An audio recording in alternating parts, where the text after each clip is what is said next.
Bonjour à toutes et à tous, je suis ravi de vous retrouver aujourd'hui pour cette vidéo un petit peu particulière. Aujourd'hui, c'est une vidéo hors série. On va parler d'un sujet qui s'appelle les SP, les services de presse. On va en parler en toute franchise, en toute transparence et en toute honnêteté. C'est un sujet qui peut faire débat, c'est un sujet qui est parfois peut-être mal compris, c'est un sujet qui peut parfois être soumis à interprétation et qui pose question et c'est intéressant. Et ceux qui me suivent depuis longtemps sur Instagram, Gameseed avec un petit 1 derrière, vous savez que moi j'ai pas ma langue dans ma poche, que je dis exactement ce que je pense et ce que je veux, et donc ça m'intéresse d'aborder ce sujet-là avec vous. Donc bien entendu, tous les likes, les partages, les commentaires, ça m'intéresse d'avoir votre avis sur le sujet, parce que forcément c'est un sujet un petit peu touchy, alors qu'en fait c'est pas du tout un sujet touchy, c'est quelque chose qui est monnaie courante dans plein de domaines, et donc du coup voilà, la vidéo elle va partir freestyle, hein. Pour ceux qui me découvrent, je pars sans avoir écrit de texte, donc c'est totalement en impro total et sans montage. Donc j'ai sorti la boîte Berserker, parce que c'est un service de presse récent qui a fait un petit peu parler de lui sur différents réseaux sociaux.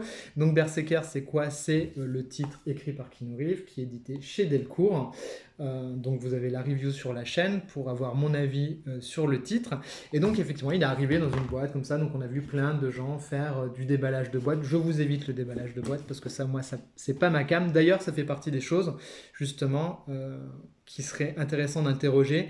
Est-ce que ça vaut le coup d'avoir des boîtes avec des goodies un petit peu cheap et qui sont fabriqués à l'autre bout du monde, alors que très honnêtement, moi je recevais juste le comics, c'était extrêmement bien et largement suffisant. Donc Berserker a fait polémique, effectivement, Delcourt a misé de l'argent sur ce titre-là, et donc a décidé d'envoyer ce titre à beaucoup de monde sur les différents réseaux sociaux, et sûrement aussi à des journalistes et à de la presse. C'est une pratique qui est extrêmement courante dans le monde de l'édition déjà pour le sujet qui nous intéresse, donc chez les maisons d'édition de comics, de bandes dessinées ou de mangas. C'est une pratique courante pour faire découvrir et parler de son produit. C'est un acte de communication assez classique. Ça permet d'éviter à des maisons d'édition de dépenser de l'argent sur de la communication presse ou ailleurs qui coûte beaucoup plus cher que d'envoyer un livre. Et c'est également une pratique commerciale extrêmement courante, mais pour toutes sortes de marques. C'est-à-dire qu'on là, on parle du comics parce que c'est le sujet qui nous intéresse aujourd'hui, mais c'est une pratique courante pour tout type de produit, d'envoyer des échantillons, d'envoyer des produits, de faire des codes promo. C'est une pratique extrêmement courante. Donc aujourd'hui, comment moi je gère les services de presse. J'ai reçu un deuxième service de presse de Delcourt, c'était donc la première fois que je travaillais avec eux. Je leur ai demandé Clear parce que le titre m'intéressait, il était dans ma wishlist, tout comme Berserker.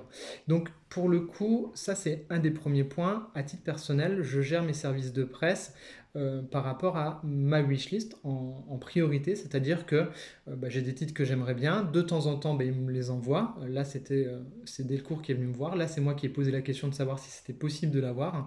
Et du coup, ils m'en ont envoyé un.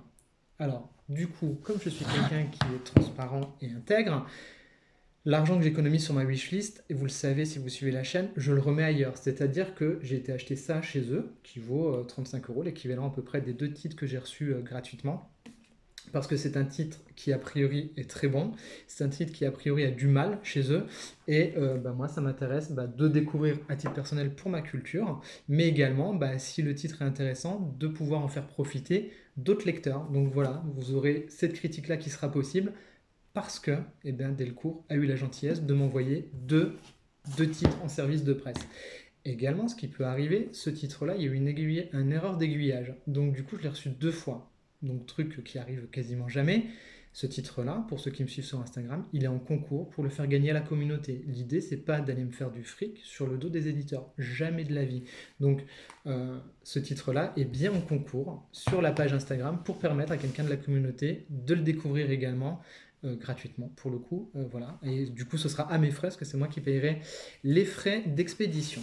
Voilà, ça c'est pour la première partie. Donc, comme certains éditeurs ont la gentillesse de m'envoyer des titres, c'est ce que je vous disais, ça me permet de mettre du budget ailleurs. Donc j'ai reçu d'autres titres, et ça me permet d'aller découvrir par exemple chez Vestron, qui est une petite maison d'édition que je ne connaissais pas, d'aller parler d'un de leurs titres et d'essayer d'en parler le plus objectivement possible. C'est-à-dire que effectivement, on peut se dire chez Vestron c'est un peu cher, machin, mais ça c'est à chacun de décider quel est son pouvoir d'achat et où il met l'argent. Hein. C'est-à-dire que ça, c'est pas parce qu'on fait des vidéos ou du contenu sur internet qu'on doit dire nous où vous devez mettre l'argent. l'argent. Il me semble, en tout cas c'est ce que moi j'aime bien en tant que personne qui regarde des vidéos YouTube de temps en temps, que j'ai besoin de savoir ce qu'il y a dans le titre, de savoir est-ce que ça peut me correspondre, de savoir si l'histoire correspond à peu près à mes goûts, dans les grandes lignes, de savoir si le dessin et la façon dont c'est cadré va m'intéresser, et de savoir si le propos qu'il y a derrière va m'intéresser. Donc là, c'est un mauvais exemple parce que c'est de la pure série B, mais en tout cas, voilà, si quelqu'un veut savoir ce que c'est ce titre-là, il peut aller voir ma vidéo, j'en parle en toute franchise,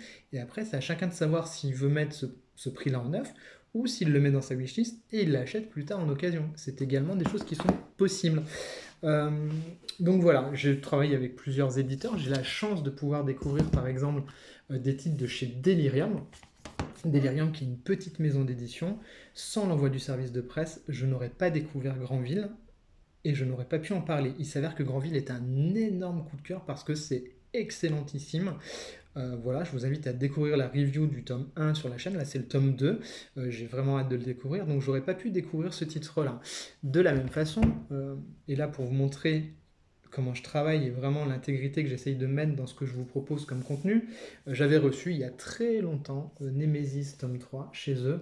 Mais c'est un tome 3. J'avais pas le tome 1 et le tome 2. Et vous voyez la taille des bébés. J'ai fait un réel sur Instagram parce que c'est là où j'ai le plus de portée. Et donc, ça permet quand même au titre d'être découvert sans que je n'apporte un avis critique sur le sujet. C'est-à-dire que comme je ne l'ai pas lu, je ne me permets pas d'en parler. Par contre, ça a l'air juste démentiel.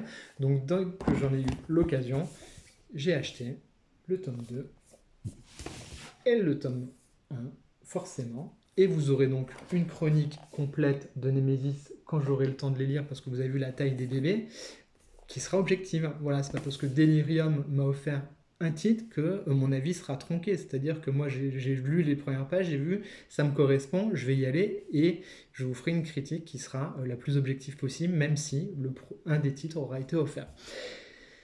Voilà, donc ça c'est en grande partie les services de presse et qui permettent également de découvrir des choses comme Salamandre qui est un coup de cœur. Donc 404, pareil, il y a eu une petite, à un moment donné, un petit pic sur Twitter, genre Nicolas Bonjour est du genre à arroser les influenceurs de titres. Non, c'est une pratique courante quand on veut faire du commerce, c'est une pratique courante quand on veut faire de la communication. Effectivement, il est plus facile de s'adresser à des communautés en offrant un livre, ça coûte beaucoup moins cher que de payer de la pub sponsorisée sur Instagram. Voilà, c'est un choix, c'est une stratégie de communication, c'est un angle et ça fait partie des choses qui sont mises en place aujourd'hui. Après, là, je vous invite à chaque auditeur, à chaque personne qui regarde des vidéos ou qui lit des chroniques, à savoir qui est la personne qui parle des titres, quel est son historique, quelle est son intégrité.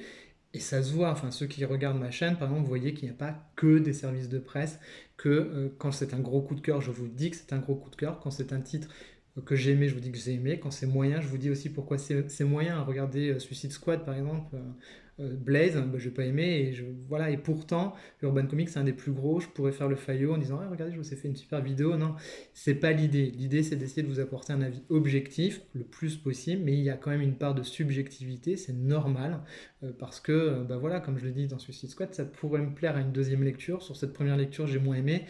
Voilà, donc il s'avère que, bah, par exemple, ça me fait grave plaisir de pouvoir découvrir un titre comme Salamandre qui est génial et de vous en parler et d'essayer de vous dire en quoi c'est bien. C'est surtout ça qui m'intéresse, pas de vous dire d'acheter, chacun est libre de faire ce qu'il veut de son argent.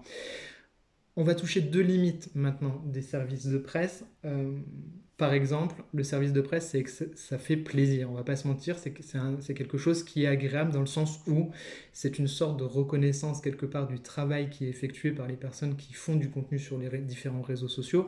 Et donc effectivement, c'est une forme de reconnaissance et voilà, on se dit, bah, finalement, mon travail est compris, mon travail plaît, mon travail intéresse des personnes, que ce soit des personnes qui nous regardent, nous écoutent, ou des maisons d'édition qui se disent, on peut avoir confiance en cette personne.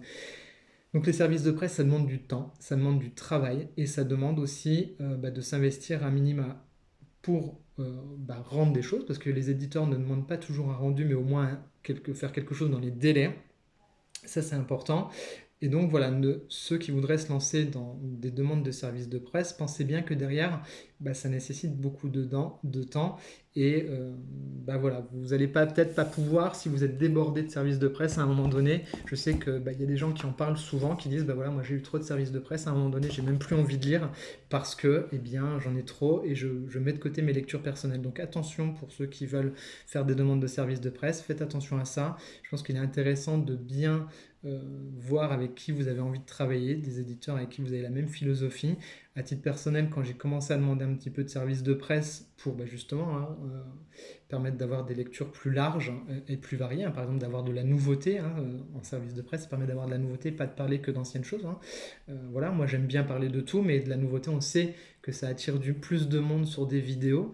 Bah, faites attention à ça, de ne pas vous laisser déborder par ça, parce que ça peut vite être, voilà, ça peut vite être dangereux et pouvez être submergé. À titre d'exemple, j'ai reçu des services de presse d'une maison qui s'appelle Shockzone. Je vous en ai jamais parlé sur la chaîne. Ces deux titres sont excellents, hein. Par contre, il faudrait que je me rattrape là-dessus. C'est très bon. Par contre, il y a d'autres titres. Je ne suis pas rentré du tout dans les trucs. Je vous en ai pas parlé. Tout simplement parce que est-ce que c'est moi qui n'étais pas bon? Je reprendrai ma lecture. Si finalement je trouve des choses intéressantes à vous dire sur les titres, je vous en parlerai. Mais pour le moment, je ne l'ai pas fait. Et ça fait partie des choses aussi qu'il faut être capable en tant que personne qui propose du contenu, et ben de savoir dire bah ça, j'en parle pas maintenant parce que soit c'est pas le moment de lecture, vous savez qu'on a tous des moments où on rentre plus facilement dans une œuvre, dans un film, dans quelque chose qu'on écoute, et ou alors c'est vraiment mauvais. Donc ça aussi, il faut savoir trouver le bon timing pour dire ouais, effectivement, là, ça c'est pas terrible, ça c'est pas terrible. Donc ça, c'est un des premiers points. Attention à ne pas vous faire submerger par les services de presse, ça peut être quelque chose de compliqué. Et à titre personnel, j'ai arrêté par exemple de demander des mangas, tout simplement parce que pour 8 balles, pour 7 ou 8 balles, à un moment donné, c'est bon quoi. Je veux dire, à un moment donné, je préfère parler de choses que je suis sûr d'avoir envie de lire. C'est vrai qu'en manga, il y a tellement de choses qui sortent que pour cibler, ça devient très difficile. Donc moi, j'ai préféré arrêter de demander des services de presse en manga, tout simplement pour aller vraiment sur les choses qui m'intéressent très précisément et pas recevoir des fois des choses sur lesquelles, quand c'est annoncé en avance, on ne sait pas forcément ce que ça va être. Et après, il y a de la déception. J'ai eu le cas chez Chatou Chatou récemment. Donc voilà, j'ai préféré mettre ça de côté. Deuxième chose qui peut se passer avec les services de presse, et ça va être intéressant d'en parler, les services de presse sont aussi une possibilité de vous proposer du contenu supplémentaire. Je pense là à quelque chose qui n'est pas encore finalisé, et en même temps c'est important de vous en parler aussi. Avec Nous sommes les 4%, le collectif qu'on a monté avec le copain Iradon, le Kit, et puis Gaël qui nous a rejoint, et Nico aussi, qui est un petit peu en pause en ce moment. Mais voilà, on essaye de proposer du contenu autour des maisons d'édition qui défendent les comics. Alors, on a la chance, par exemple, de déjà travailler avec 404 qui nous envoyait des services de presse. Donc, bah voilà, ça vous permet de proposer du contenu régulier aussi bah, sur leur travail et de proposer des lives que vous retrouvez soit sur la chaîne Nous sommes les 4%, soit sur les comptes Instagram. Et par exemple, ça nous permet de dire à Urban, ben voilà, Urban, on vous propose des lives, est-ce que ça vous intéresse? Et là, on va toucher une des limites aussi, c'est-à-dire que par exemple, pour travailler avec Urban, on n'a jamais demandé de service de presse. L'idée, c'est de proposer des choses supplémentaires et des paroles qu'on a peu, ou qu'on n'entend pas, ou des angles qu'on connaît moins, comme par exemple ce qu'on a fait sur la communication avec les deux Charlène, et c'était top. Et pourquoi je vous parle de ça? Tout simplement parce que donc on a déjà fait 2 lives avec Urban, super cool, super sympa, et on leur a proposé de faire un live autour de Jeff Lemire. Donc super cool, ça donne super envie. Et donc bah, moi j'achète mon Little Monster classique que j'avais précommandé. J'avais précommandé les 2 titres qui sortent là fin avril, le 21 avril. Et donc je les précommande et Urban nous dit bah écoutez, pour le live on vous les enverra avant si vous voulez, pour que vous puissiez en parler. Et donc c'est cool pour qu'on puisse en parler durant le live. C'est trop sympa. Avoir un SP d'Urban Comics, ça fait grave plaisir. On va pas se mentir, il faudrait franchement. Je pense que ce serait hypocrite de dire l'inverse. Mais à ce jour, on est né le 21 avril. Moi j'ai annulé ma préco et j'ai pas les titres. Donc vous voyez, il y a tout un jeu d'équilibre comme ça sur les choses qu'on peut faire, qu'on veut faire, qui arrivent ou pas. Et je pense que c'est vraiment à cibler avec sa personnalité. Moi aujourd'hui, au 21 avril, j'aurais préféré avoir mes 2 lumières que j'aurais dû garder en préco finalement et refuser le service de presse. Et dire bah ouais j'aurais pu lire et parler de Jeff Lemire et Sorrentino ce week-end, ce que je ne vais pas pouvoir faire. Donc vous voyez, il y a je pense, un curseur à positionner entre ce que vous voulez faire, ce que vous avez envie de faire, votre intégrité. Et je pense pas qu'aujourd'hui, accepter de recevoir un livre gratuit, c'est ne pas être intègre. Je pense sincèrement que c'est la façon dont vous le faites qui a du sens, la façon dont vous en parlez qui a du sens. Et après, bah, demain, si vous voulez plus recevoir des services de presse, ça ne changera pas grand-chose à votre vie, hein, j'ai envie de dire, des services de presse. Moi, je dois en recevoir quoi? En moyenne, je pense 4, 5 par mois. Ça dépend aussi si je demande. Si je demande à Grave Zeppelin 2-3 titres, elle va me les envoyer. Euh, donc voilà, c'est quoi? C'est l'équivalent de 100 euros, à peu près. Voilà. Et encore, hein, c'est pas tous les mois, hein, c'est une moyenne, hein, je vous dis à peu près, hein. Voilà. Donc, est-ce qu'on est capable de se passer de ça? Oui. Est-ce que ça vaut le coup de se trahir pour ça? Pas du tout. Donc voilà, je pense que c'est vraiment le curseur où vous allez le mettre qui est important et c'est le respect que vous avez vis-à-vis de votre communauté. Je sais que quand Berserker est sorti, le fameux coffret là, il s'est retrouvé en vente sur Vinted. Non mais waouh, je veux dire, les gens, à un moment donné, il faut arrêter, quoi. C'est tellement sympa de pouvoir accéder à ça que c'est quand même absolument ignoble d'aller revendre le truc, quoi. Enfin, franchement, je vous le montre quand même en fin de vidéo juste pour que vous vous rendiez compte, pour appuyer mon propos. Donc, une boîte en carton, super. Un t-shirt, pas la bonne taille. Un fascicule, ouais, super, c'est un dossier de presse, quoi.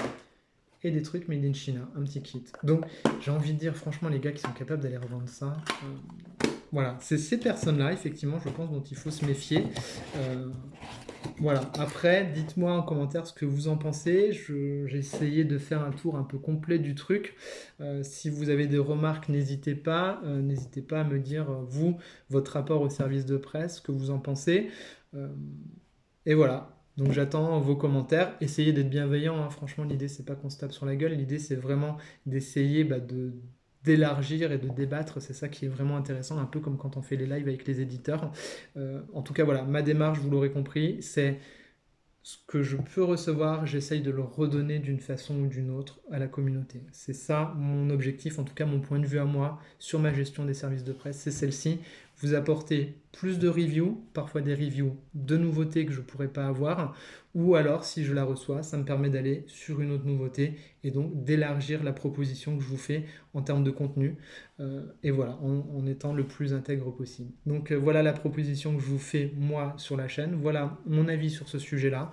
Dites-moi ce que vous en pensez et si vous avez des services de presse, et ben quel est votre rapport avec ça. Je vous dis à très vite pour des reviews parce que c'est comme ça qui nous intéresse. Bye bye les amis, ciao.